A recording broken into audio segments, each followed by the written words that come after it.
आपको कथा सुनाता हूं। एक सम्मन नाम का मनियार था, बहुत ही निर्धन गरीब थे।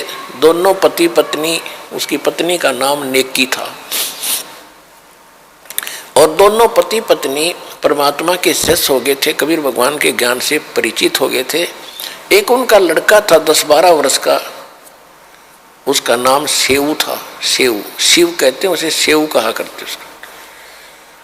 तो तीनों के तीनों भगवान के ज्ञान में खूब रंगे हुए थे, और जहां भी वो जाते थे सम्मन और नेकी पति पत्नी चूड़ियां पहनने के लिए गांव नगर में, तो वहां परमात्मा कबीर जी की चर्चा करया करते थे कि हमारे गुरुजी इतने सक्षम है, हमारे गुरुजी इतने सक्षम है। ऐसे सिकंदर लोधी की जलन का रोग ठीक कर दिया, एक गऊ काट दी थी सिकंदर लोधी ने, वो जीवित कर दी।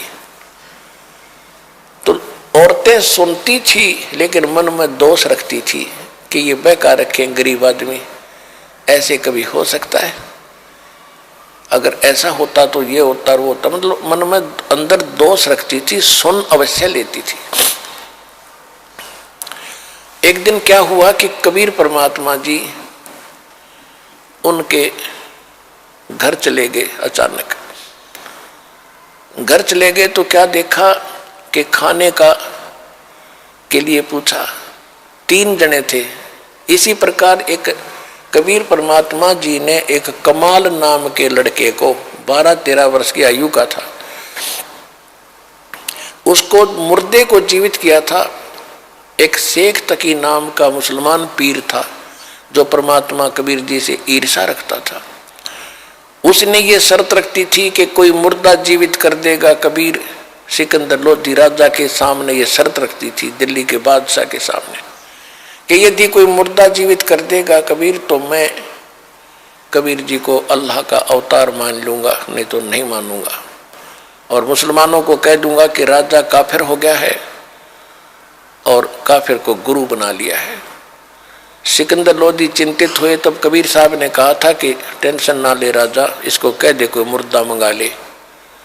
परमात्मा की दया हुई, जिस दरिया के ऊपर बैठे थे ठहरे थे वहीं पर एक मुर्दा बालक, घर वालों ने उसको अंतिम संस्कार करके, मृत्यु हो चुकी थी बालक की, वो 100 भेज देते, जल प्रवाह कर दिया। कई कबीले ऐसे होते हैं जो दफनाते नहीं, जलाते भी नहीं, वो जल प्रवाह कर देते हैं। वो बच्चा मरा हुआ आ रहा था 100, तब कबीर साहब ने, सब हजारों की संख्या में सैनिक थे, अंगरक्षक थे, उस बच्चे को जीवित कर दिया था, और वो बच्चा फिर परमात्मा के साथ बालक रूप में रहा था।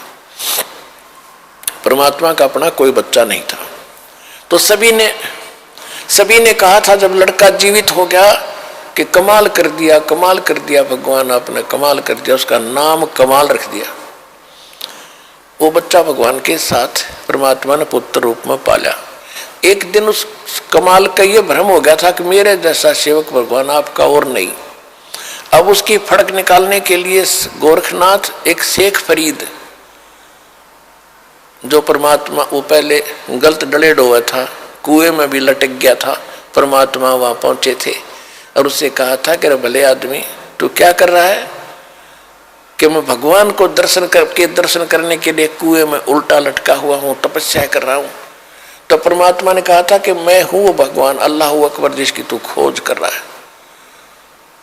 तो शेख फरीद कहने लगे कि बकवाद ना करे भगत, भगवान ऐसा थोड़ा ही होता है, भगवान देखा थोड़ा ही जाता, तो निराकार है, वो बेचून है। परमात्मा ने कहा भले आदमी, यदि परमात्मा निराकार है और आप उसके दीदार के लिए कठिन तपस्या कर रहे हो कितने वर्षों से, अब कुएं में भी अंतिम सांस गिन रहा है उसके दर्शनार्थ, और उधर से कहो निराकार है, तो दर्शन खाक के करोगे तुम? अब कहते गामकार ज्ञान का तो चमका ऐसा लग गया, अगर ओ सेध जा, एकदम बुद्धि बदल गई, तेरा गजब हो यो। एक तरफ तो हम बेचून कहते, निराकार कहते हैं, फिर हम समाधि लगाते हैं, उसको देखेंगे, खाक देखोगे, देखने के लिए प्रयत्न कर रहा है। जब कऊ इतना कमजोर हो गया था शेख फरीद, 12 वर्ष में 50 किलो अन्न खाया था, 50 किलो। ये देख लो 12 वर्ष में, यानी नाम मात्र रोजाना, कि भगवान मिल जाए किसी तरह, आलस ना हो। और कौवे आगे थे, यानी कति अस्थि पिंजर शेष रह गया था, कौवे आगे आंख काटने खातिर कि और तस मांस की तो है नहीं आदमी के, आंख आंख खा ले। तब उसने कहा था कि हे कौव्यो, मेरे शरीर पर कहीं मांस बचा हो वो खा लो, मेरी आंख मत छूना, मैं भगवान के दर्शन करना चाहता हूं, आंखें आंखें छोड़ दे। इस डर से भाई बाहर रहूंगा तो कौवे खा जाएंगे, आंख फोड़ देंगे, दर्शन कैसे करूंगा, इस उद्देश्य से कुएं में लटक गया था उल्टा। तब भगवान गए थे कि भी वो मरेगा भगत, और खड़ा होकर उसको रस्से से पग लटक रहा था, बाहर निकाल लिया। वो लटका लटका कह रहा कि ए भाई मुझे छेड़े ना, मुझे ना छेड़, तू अपना काम कर, मैं अपना कर रहा हूं। उसने सोचा कोई पाली पोली बकवाद कर रहा है। भगवान ने कहा कि तू क्या कर रहे हो आप यहाँ पर बात महात्मा जी, कि मैं भगवान के दर्शन के लिए साधना करता हूँ। परमात्मा ने कहा कि मैं हूं वो अल्लाह अकबर जिसको तुम देखना चाहते हो। अब शेख फरीद ने कहा कि देखो भाई, ऐसी बात नहीं करनी चाहिए, आपको पाप लगेगा। भगवान तो निराकार है, वो तो बेचून है, आप तो इंसान हो, आप पैगंबर हो सकते हो। परमात्मा बोले मैं तो चलो इंसान हूं, और आप जिसको खोज रहे वो निराकार है, और वो वैसे कह रहे हो कि मैं भगवान के दर्शन करने चाहता हूं, मेरी आंख भी खराब ना करियो अभी। तो निराकार के दर्शन महात्मा जी करोगे कैसे? भले आदमी एकदम चक्कर काट गया, पैर पकड़ लिए नू के नू कि अल्लाह तो नहीं मानने थे कि भगवान होगा, पर बाखबर जरूर है, यह जचगी की बाखबर है। तब परमात्मा ने उसको कहा कि इस देही से क्यों दुश्मनी कर ली तूने, भूख ढंग से रोटी खा, थोड़ी खा, घना मत खा। प्रथम अंदल संयम राखे, योग युग सब सतगुरु भाखे। गीता अध्याय नंबर 6 के श्लोक नंबर 16 में कहा है कि हे अर्जुन, ये योग यानी भक्ति साधना, न तो न खाने वाली यानी व्रत रखने वाला कति खावे नहीं भोजन, या न अधिक खाने वाले का, न ज्यादा जागने वाले का, और न ज्यादा सोने वाले का कभी सफल नहीं होता। और सूक्ष्म वेद में कहा कि प्रथम अंदर संयम रखे, और योग युग सब सतगुरु भाखे, कि परमात्मा सतगुरु बताओगा सही साधना कि भोजन इतना खावे, यानी घना भी नहीं खा ले तो अंगड़ाई टूटे जा, फिर भक्ति कैसे करेगा, नींद आवेगी। और थोड़ा भी नहीं खावेगा, कदम ऐसे रीढ़ की हड्डियां मुड़ जाए, आंत इकट्ठी हो जाए, ये क्या मतलब है? यानी हिसाब का खाना खावे, संयम से खाए और भक्ति करो। तो उसके बाद वो शेख फरीद जी भगवान के साथ रहते थे, उनको सही भक्ति बताई थी। तो शेख फरीद और कमाल और साथ में भगवान तीनों पहुंच गए उस सम्मन के घर पे। और जाते जब उन्होंने देखा आज गुरुजी, और उस दिन वो चर्चा कर रहे थे, उनका लड़का विशेष आग्रह कर रहा था कि एक बार गुरुजी अपने घर आ जा। तो गांव के बच्चे यूं कहते हैं माता जी कि तुम्हारे गुरुजी तो राजाओं के घर जाते हैं, गरीबों के कौन आवे, जब जाने तुम्हारे घर आ जा। जब देखे तुम कहते हो हमारे गुरुजी भेदभाव नहीं करते, जब जाने तेरे घर आ जाए। तो बच्चों से चिढ़ाते थे, वो बड़ा दुखी था। उस दिन चर्चा ही चल रही थी, तभी भगवान आकर वहां प्रकट हो गए। तीनों के तीनों गेट पर खड़े हैं, और दौड़े दौड़े अंदर से पीछे वाली कुटिया से भागे आए आगे, और खड़े खड़े स्तब्ध रह गए कि ये क्या सौपन देख रहे हैं कि सचमुच भगवान है ये। गुरुजी आगे, कहीं आशा भी नहीं थी उनको। तब कमाल ने कहा कि गुरुजी को बैठने के लिए भी कहोगे, खड़े रखोगे? तब एकदम सौपन सा टूटा, चरणों में गिर गए, दंडवत प्रणाम किया, फिर बैठ गए। अब सम्मन काफी देर गुरुजी के पास बैठे रहे, चर्चा चलती रही। फिर कहा जी भोजन की सुनाओ। परमात्मा ने कहा भी भोजन खाएंगे, पैदल चलकर आए हैं, सभी को भूख लगी है, बेटा तैयारी करो। अब सम्मन आया अपनी नेक की पत्नी के पास, कहा कि भोजन बनाओ गुरुजी के लिए, भक्तों के लिए।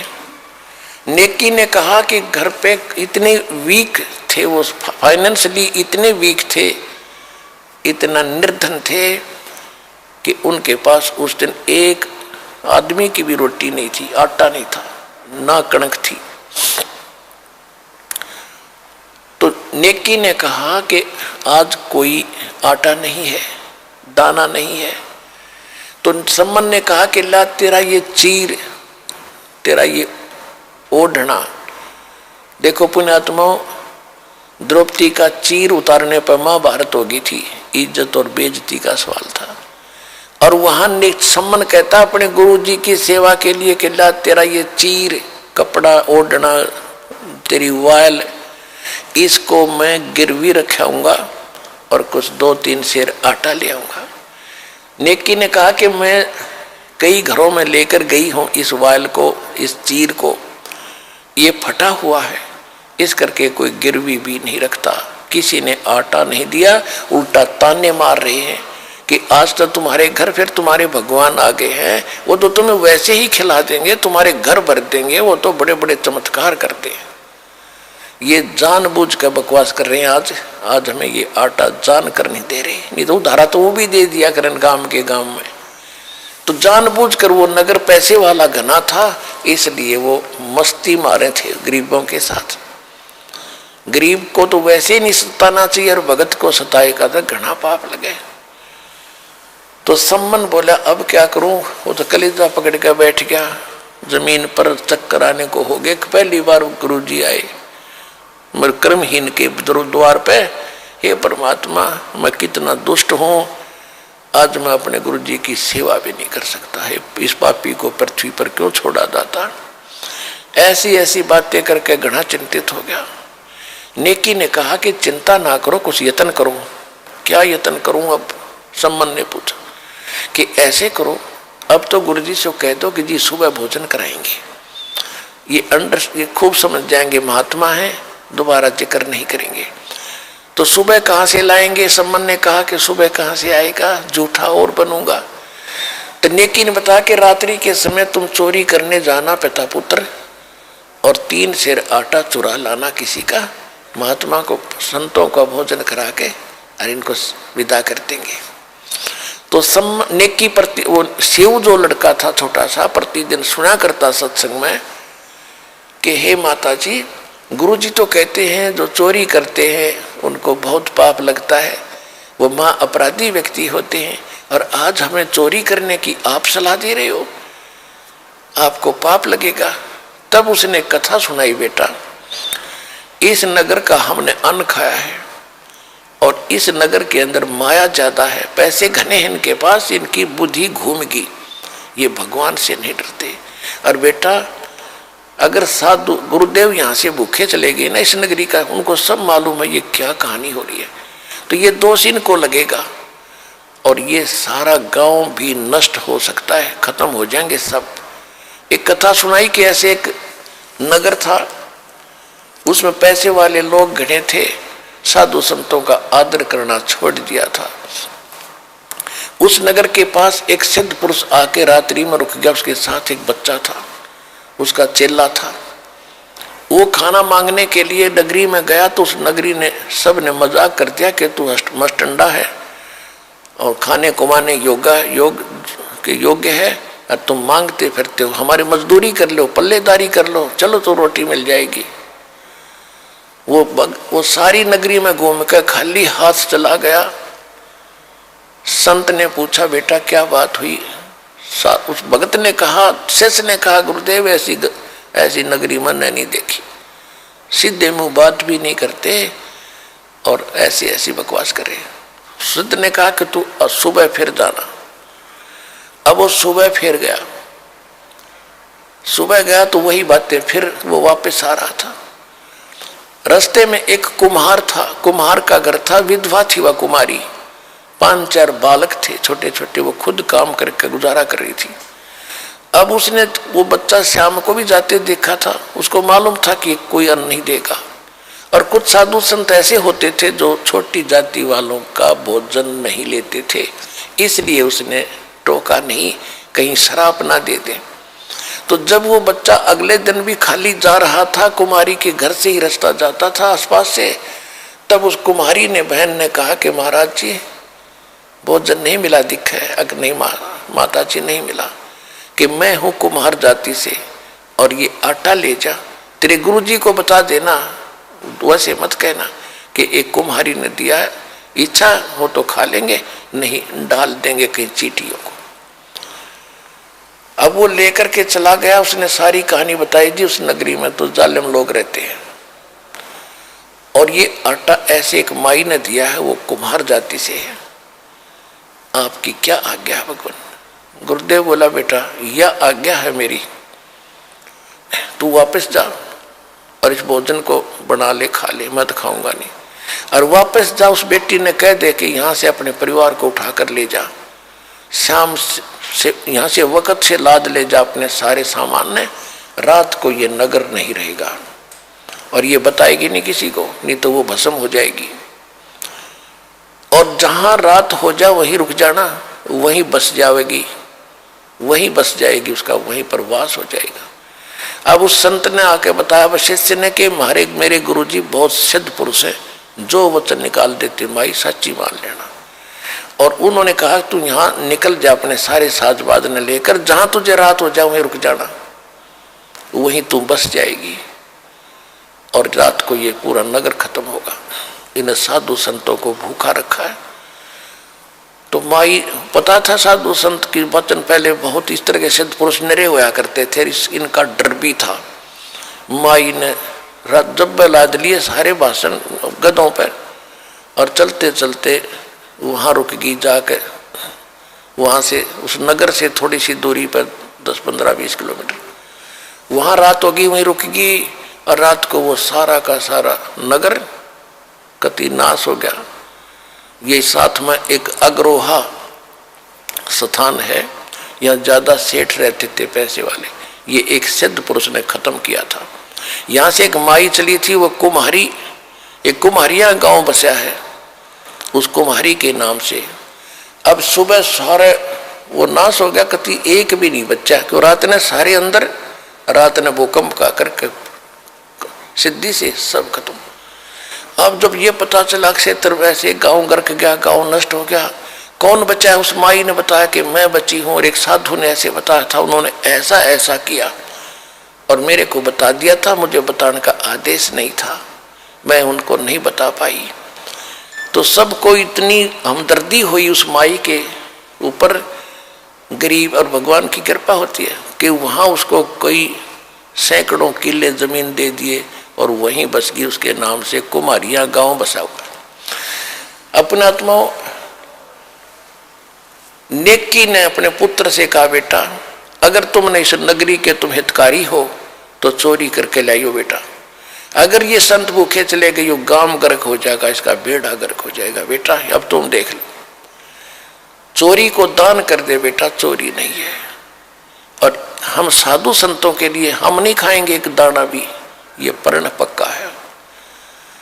संबंध से वो बोला वहां बिल्कुल सही है, इस नगरी की हम रक्षा करेंगे, तो हमारे साथ कुछ भी बनो। दोनों बाप बेटा रात्रि में एक सेठ के घर पर जाकर सुराख लगा लिया दीवार में, और सेऊ अंदर चला गया। पहले सम्मन कह रहा था बेटा तू बाहर रहे, मैं जाऊंगा। सम्मन सेऊ ने कहा कि नहीं पिताजी, आपको पकड़ लेंगे तो इस लाला जी की राजा तक पहुंचे, आपको फांसी लगवा देगा, और मैं बालक हूं, मुझे बालक समझ कर छोड़ देंगे। तो सम्मन कहने लगा अगर तू मर गया तो फिर मैं क्या करूंगा जी का बेटा, नहीं तू बाहर रह, मैं जाता हूं। नहीं, सेऊ नहीं माना, कहने का भाव कि सेऊ प्रवेश कर गया। तो सम्मन ने कहा बेटा 3 सेर आटा लाना, ज्यादा नहीं। तो अंदाजा सा अपनी फटी पुरानी चद्दर में 3 सेर आटा डाल के चल पड़ा। चलने लगा, जब आवाज होगी खुड़का होने से, शोर होने से, लाला जी जग गया, वहीं सो रहा था दुकान में, और उसने जो सेव निकलने की चेष्टा कर रहा था उसके पैर पकड़ के घसीट लिया वापस के चोर चोर चोर करके। तब तक उसने वो आटा बाहर फेंक दिया था, पोटली में बांध के पिताजी आप ले जाओ, मेरे को लाला जी ने पकड़ लिया। और लाला जी ने घसीट के और बांध दिया खंबे के, और देखा कि तू अच्छा है चोर, तुम चोर हो, वैसे भगत बने फिरते थे, आज तुम्हारी पोल खुल गई। तब सम्मन उससे नेकी सेव ने कहा लाला जी हम चोर नहीं है, हमारे घर हमारे गुरुजी आए हैं, और हमारे पास कोई आटा नहीं था, उधारा भी नहीं दे रहे थे, कोई किसी प्रकार भी गिरवी रखने से भी नहीं दे रहे थे। हम नहीं खाएंगे, 3 सेर आटा लिया है, हम आपका फिर दे देंगे कुमा करके। कहने लगा अच्छा सुबह पता चलेगा। अब पता चला ना कि चोरी तो वो तुम्हारे गुरु करवाते हैं तुमसे, अब चोर को क्या पीटा, चोर की माँ को सजा देंगे। होन दे सुबेरा, राजा के पास कंप्लेंट करूंगा तुम्हारे गुरुजी की, कल देखना क्या होगा। अब हुआ और छाती पकड़ी गई, कलीजा पकड़ा का नेकी सम्मन सेव का, ले वे जुल्म हो गया, ये तो नाश करेंगे, गुरुजी की बेइज्जती करेंगे कल को। अब उधर से नेकी ने पूछा कि बच्चा कहाँ है, जब सम्मन लेकर गया आटा। लड़के की माँ ने पूछा बेटा कहाँ है, कि वो तो सेठ ने पकड़ लिया और मैं आटा लेके आ गया। नेकी ने सोचा कि सुबेरे बच्चे को, अब सुबेरे बच्चे को पहचानेंगे और फिर क्या करेंगे, गुरुजी को सजा देंगे ये लोग। ऐसा क्यों ना कर दें कि लाला जी बोल ना सके, सुबेरे जिक्र भी ना करे कौन था कौन नहीं था। तो इस उद्देश्य से अपने गुरुदेव की इज्जत बचाने के लिए हृदय से कि भी नाश हो जाएगा, जब कल पता लग गया तो बेइज्जती कर देंगे गुरुदेव की। अपने पति से कहा माँ ने, अपनी उसकी पत्नी ने कि जा तलवार ले जा और लड़के का सिर काट दे और सिर ले आना। तो उसने ऐसा ही किया। अब तलवार लेकर जब सम्मन पहुंचा, उस सुराग के सामने बैठ के और कहा बेटा सेऊ, एक दो बात गुप्त तेरे कान में बोलनी है, बतानी है। बेटा कल तो ना जाने तू और हम मिल पाएंगे या नहीं मिल पाएंगे, क्योंकि राजा हमें सजा दे देगा। एक दो बात बताना चाहता हूं बेटा तुझे, एक बार सिर बाहर निकाल ले, कान में बात बताऊंगा। अब सम्मन ने, उसने सेऊ ने कहा लाला जी से कि हे लाला जी, बाहर मेरा पिता बैठा है, दो बात करना चाहता है। तो सेठ ने कहा कि नहीं तुम भाग जाओगे, तुम्हारी कोई सकीम है कि नहीं, पैर को बांधे रख, रस्से को थोड़ा सा ढीला कर दे, मैं सिर निकाल लूंगा, बात करूंगा। अब जो ही उसने ऐसा सोचा भी चल ठीक है बतला लेंगे क्या बतलाना चाहते हैं, पैर के रस्सा बांधे बांधे ढीला कर दिया, लूज कर दिया। अब सिर बाहर निकाल के सेऊ ने जब सिर बाहर निकाल लिया तो सम्मन का हाथ नहीं उठा। बेटे ने कैसे काटूं, गर्द छुपा ली पीछे को। तब लड़के ने कहा कि पिताजी एक बात मैं बताऊंगा अपने आपके कान में। आखा बोल बेटा, कि यदि तू मेरा बाप है तो मेरी नाड़ काट दे, ना तो बात बिगड़ेगी कल। मेरी गर्दन काट ले जा अगर तू मेरा बाप है, नहीं तो तू मेरा बाप नहीं है, मैं किसी और का अंश हूं। इतना कहते ही उसमें भी करंट आया।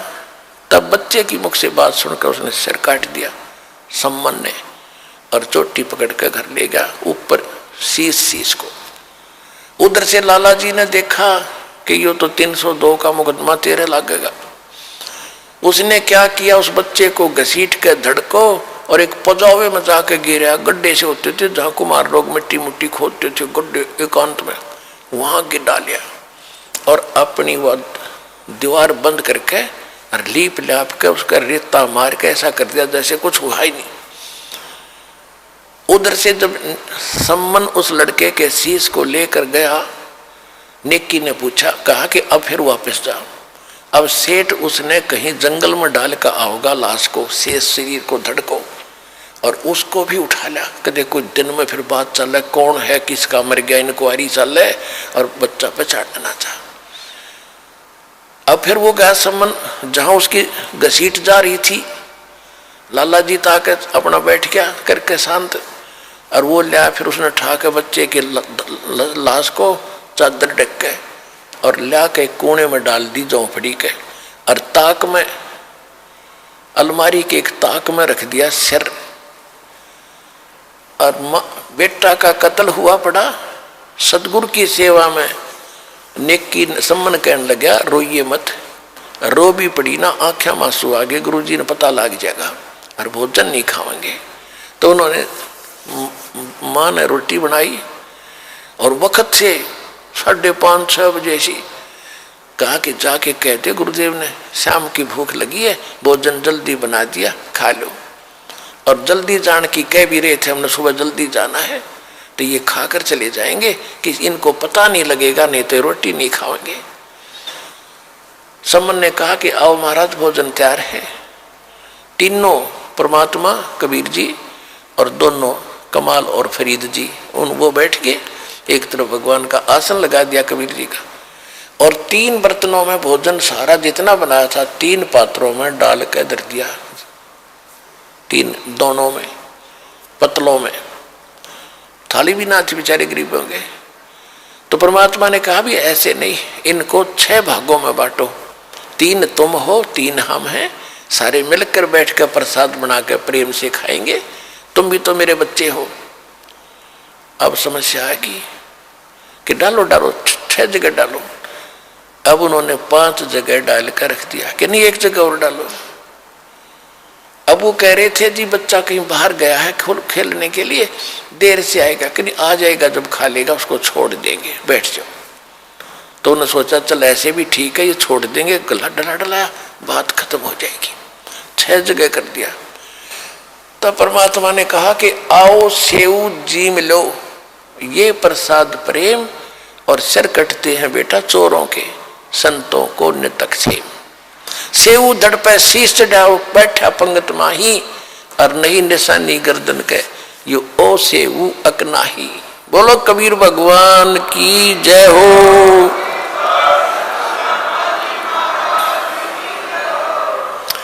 सेऊ के धड़ पे ताक से अलमारी से उठकर सिर और जमीन पर पड़े धड़ पर लग के, और बच्चा पंगत में आकर बैठ गया, और माता पिता ने गर्दन हटा कर कभी हटा कर देख रहे हैं इसका निशान है कि वो ऐसे है कि दूसरा है।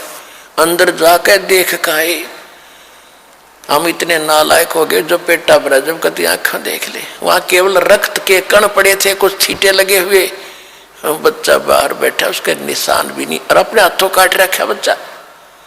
समर्थ का शरणाग हो रंग होरी हो, भाई कदे न हो ऐ काज राम रंग होरी हो।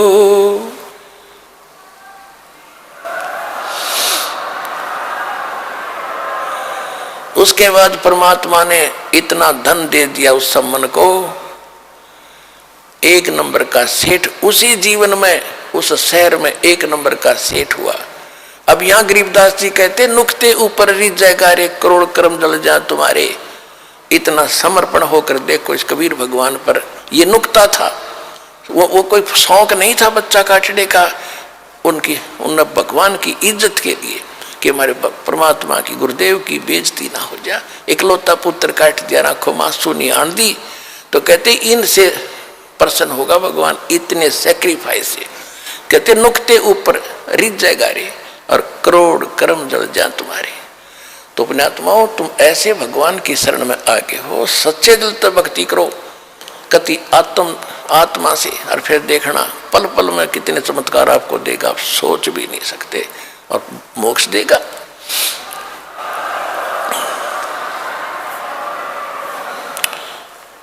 तो अपने आत्माओं आपका सौभाग्य है कि आप जी को वो संत मिला, सतगुरु मिला, और वो भगवान मिला जो यहां भी सुख देगा और परलोक भी आपका सुखी करेगा।